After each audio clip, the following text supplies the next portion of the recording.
आज की ये कहानी आपके जीवन के सारे दुख दर्द दूर करने में मदद करेगी।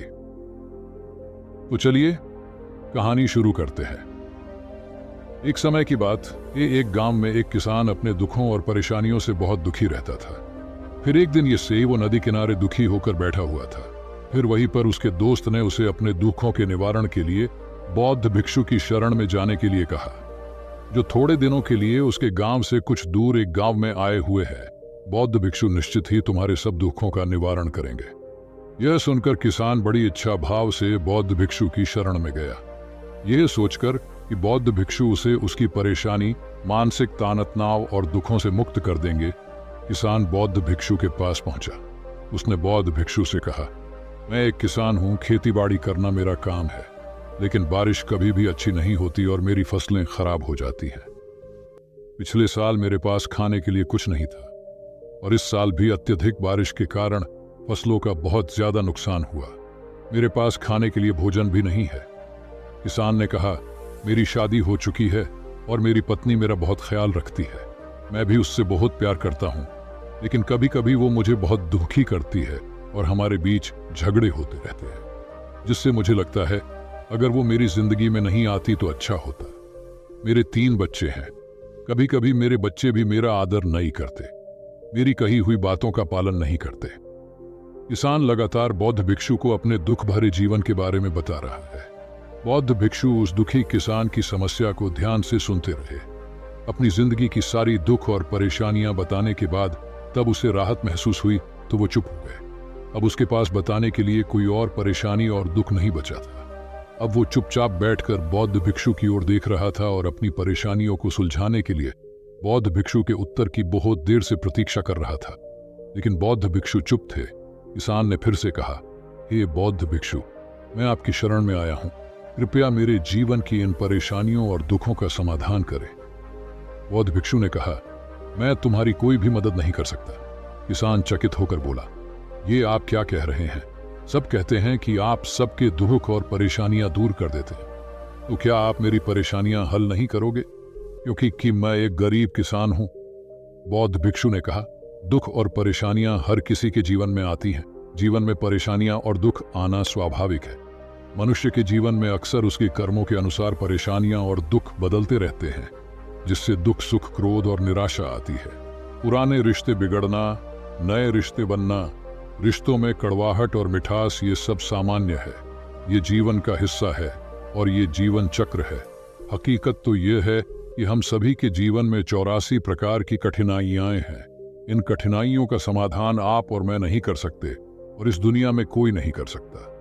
जीवन में बनने वाले रिश्ते कभी स्थिर नहीं होते। एक दिन सभी रिश्तेदार भी चले जाएंगे और जीवन भी खत्म हो जाएगी, लेकिन ये परेशानियां और दुख वैसे ही रहेंगी जैसे आज आपके जीवन में हैं और कल किसी और की जीवन में होंगे। ये बातें सुनकर किसान अपना क्रोध से नियंत्रण खो देता है और ऊंची आवाज में बौद्ध भिक्षु से कहता है कि हर कोई कहता है कि तुम एक महात्मा हो, एक सिद्ध पुरुष हो, एक प्रबुद्ध व्यक्ति हो।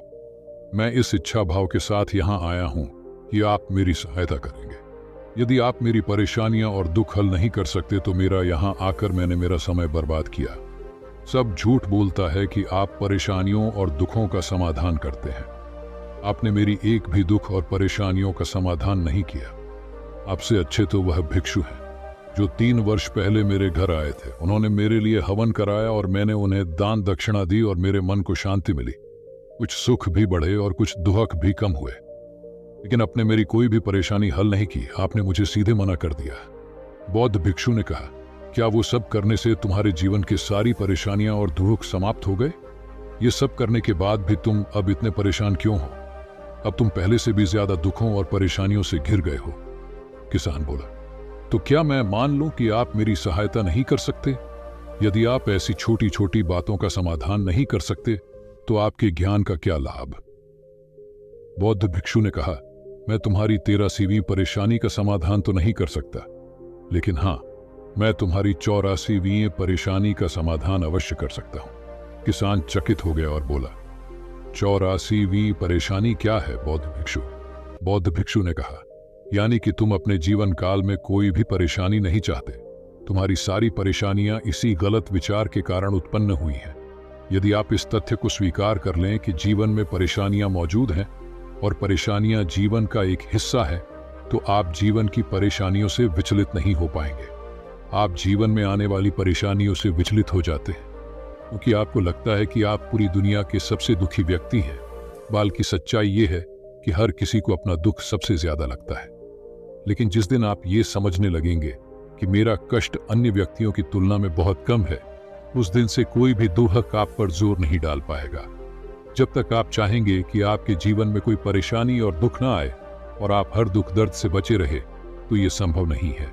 ऐसे में छोटा सा दर्द भी आपको बेचैन कर देगा और आपकी मन की शांति को भंग कर देगा।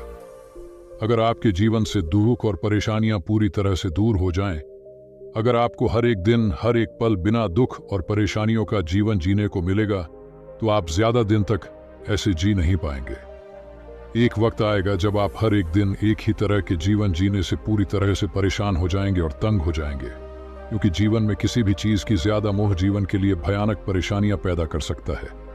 आरामदायी जीवन जीने से आप मन और शारीरिक बल इन दोनों से अपंग हो जाएंगे। तो ऐसे जीवन जीने का क्या फायदा जो बाद में आपको नर्क जैसा जीवन जीने पर मजबूर कर दे। जिस तरह खाना खाने का असली मजा तभी मिलता है जब बहुत भूख लगी हो, और पानी पीने का असली मजा तभी आता है जब बहुत प्यास लगती है, उसी तरह जीवन के दुखों और परेशानियों को झेलने के बाद ही खुशी का मजा मिलता है। हम चाहकर भी जीवन से सुख और दुख को खत्म नहीं कर सकते, लेकिन उनसे इतना ऊपर उठ सकते हैं कि कोई भी बड़ी परेशानियां मन को दुखी न कर सके। इसके लिए अपने मन को बलवान बनाएं, प्रतिदिन अध्यात्म का ध्यान करें, धैर्य रखें, ज्ञान बढ़ाइए। ये आपके जीवन की सभी परेशानियों का समाधान है। इसे जीवन की चारमुखी परेशानियों का समाधान कहा जाता है। बौद्ध भिक्षु का यह अद्भुत ज्ञान पाकर किसान आनंदी हो गया और उसका मन शांत हो गया। मन में जो परेशानियां परेशान कर रही थीं, उनके प्रति निराशा खत्म हो गई। किसान ने अपनी आंखें बंद कर लीं और आनंद को महसूस करने लगा। किसान को समझ आ गया कि वो अब तक क्या गलती कर रहा था, और वो बौद्ध भिक्षु के चरणों में गिर गया। आशा करता हूं कि आपको ये कहानी अच्छी लगी होगी और इस कहानी से कुछ सीख मिली होगी। इसी तरह की और कहानियां देखने के लिए हमारे चैनल को सब्सक्राइब कीजिए और हमारे फैमिली का एक हिस्सा बनिए।